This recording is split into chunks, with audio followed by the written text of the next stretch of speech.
Salutations compagnons et compagnonnettes. Aujourd'hui nous allons voir l'épisode 5 de la bataille d'Azincourt, la veillée d'armes. Ainsi, le roi Henri V d'Angleterre s'est arrêté au village de Maisoncelles. Il a compris qu'il ne pouvait aller plus loin, car l'armée française lui barre la route au niveau de Ruisseauville. Donc, à sa façon, il fait installer le campement de son armée dans le village de Maisoncelles. Il installe du mieux qu'il le peut tous ces hommes qui vont ainsi pouvoir avoir un couvert, être à peu près au chaud et passer une nuit plutôt calme. Comme nous l'avons vu, Henri V est un homme fin tacticien, intelligent, qui ne prend pas trop de risques et c'est un grand meneur d'hommes. Alors comment imaginer cette nuit du 24 octobre alors que les Anglais savent qu'à quelques centaines de mètres, voire un millier de mètres d'eux, se tient l'armée française qui leur barre la route. Car il faut comprendre que pour les Anglais, le passage pour Calais, leur ultime espoir de parvenir en Angleterre, est réduit à néant. Pour les Anglais, le choix se résume simplement à vaincre ou à mourir. La fuite est impossible. Ils ne pourraient se réfugier nulle part en territoire étranger et ennemi. Il leur faudra donc se battre. On peut certainement imaginer un certain désespoir, une certaine déprime dans le fait que c'est peut-être leur dernière nuit d'existence. Car de l'autre côté, ils voient arriver l'armée française, ils voient tous ces étendards, toutes ces armures rutilantes, toutes ces armes. Les Anglais, on l'a déjà vu, sont à peu près 6000 archers et 2000 chevaliers. Les Français en face ont un nombre qui peut être estimé entre 15 000 et 20 000 hommes. Il y a plus de 10 000 chevaliers parmi eux et des fantassins. Et les Anglais voient cette armée qui s'amasse en bas de la plaine d'Azincourt.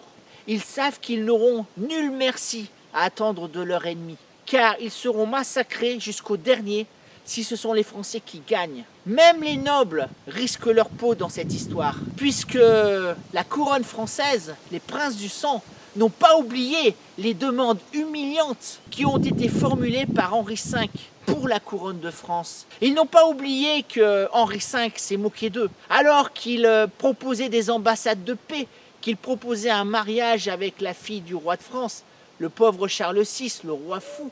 Pendant ce temps-là, il emmagasinait les armes, il préparait ses troupes pour le débarquement sur Harfleur. Et ça, les Français, même les chevaliers, même les nobles, ne le lui pardonneront pas. Les Français ont la haine au cœur. Ils veulent en finir avec l'Anglais, qui les a déjà humiliés à la bataille de l'Écluse en 1340, à la bataille de Crécy en 1346 et à la bataille de Poitiers en 1356. Cette fois-ci, les Français pensent qu'ils tiennent l'Anglais, qu'ils le tiennent par le cou et qu'ils vont pouvoir le détruire une bonne fois pour toutes. Alors, que reste-t-il aux Anglais? La prière, évidemment.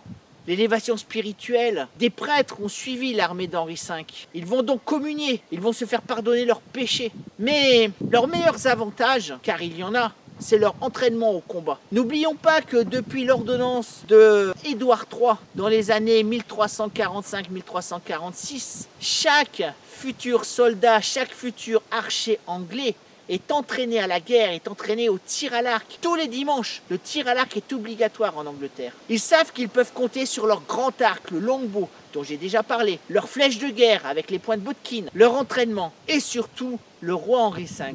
Car ces hommes ont confiance en leur chef.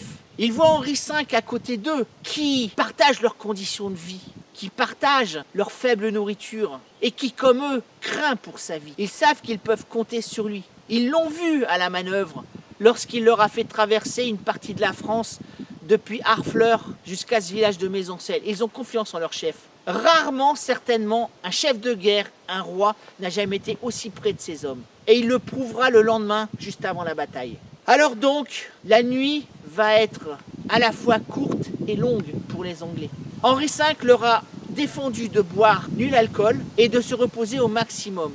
Ils sont au chaud, ils ont la crainte au ventre, mais ils peuvent compter sur leur entraînement et leur roi. Et chez les Français alors les Français, c'est tout le contraire. Les Français attendent avec impatience la matinée pour se lancer à l'assaut des lignes anglaises, pour prendre les nobles, pour prendre le roi, pour avoir leur vengeance. Et les Français font la fête. Ils sont arrivés sous une pluie battante. N'oublions pas que nous sommes à la fin du mois d'octobre dans le département du Pas-de-Calais.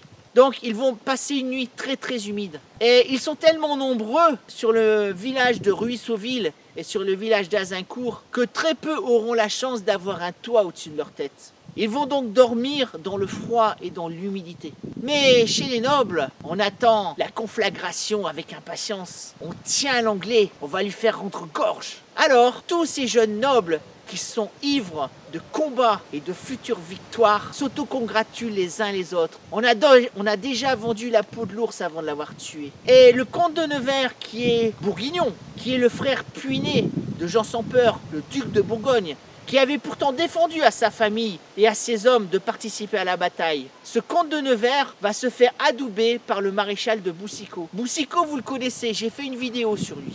Arrive Charles d'Orléans. Charles d'Orléans, c'est le fils de Louis d'Orléans, qui a été assassiné par Jean sans peur. J'en ai déjà parlé aussi, j'ai fait une vidéo sur ça.